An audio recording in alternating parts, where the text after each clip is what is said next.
हर्षवर्धन जी। राधे राधे महाराज जी। महाराज जी, यदि जीवन में बुरे कर्म हो जाएं तो क्या भगवान का नाम जप उनका प्रायश्चित है या फिर उन कर्मों को भोगना ही अनिवार्य है महाराज जी? भगवान के नाम जप से तो नष्ट हो ही जाते हैं, लेकिन वर्तमान के बुरे कर्म,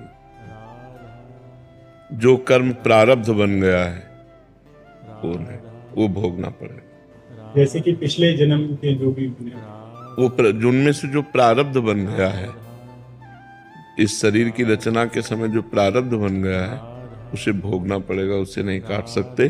बड़े बड़े संतों को भोगना पड़ता है। अब जैसे हम इतना डट के नाम जप करें कि पहले वर्तमान की गलतियां जो हमारी हुई इस जन्म में वो पवित्र हो जाएं। देखो, भजन तो नष्ट नहीं होता है, वो क्या होता है, आवरित हो जाता है, मलिन हो जाता है। जैसे जहाँ धूल वाली मैला ज्यादा उड़ता है वहाँ जल्दी कपड़ा मैला हो जाता है, फिर इसको साफ करना पड़ता है। जहाँ वातावरण पवित्र है वहाँ बहुत धीरे मैला होता है, बहुत समय लगता है। जहाँ गंदगी ज्यादा है, धूल वाली उड़ता है, वहाँ तो बहुत। सबसे बड़ी औषधि इस दुनिया में धन्वंतरी भगवान से पूछी, खोपड़ी की अलग दवाई, नाक की अलग दवाई, मुंह की अलग दवाई। आपको एक पेटेंटेड ऐसी दवाई बता सकते हो जो ऊपर से नीचे तक सबका इलाज कर दे, एक ही दवाई। धन्वंतरी जी बोले हम बता देते। बोले बताइए। तो उन्होंने दवाई प्रकट होकर के बताई, वही अमृत है। वो दवाई कौन सी है?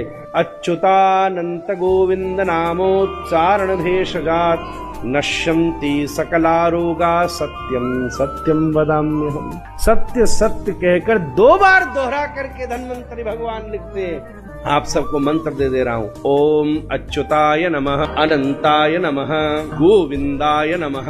कोई औषधि ले, कोई दवाई ले, कोई भोजन ले, उससे पहले अच्युतानंत गोविंद, अच्युत अनंत और गोविंद भगवान के तीनों नाम दैहिक दैविक भौतिक ताप को नष्ट कर।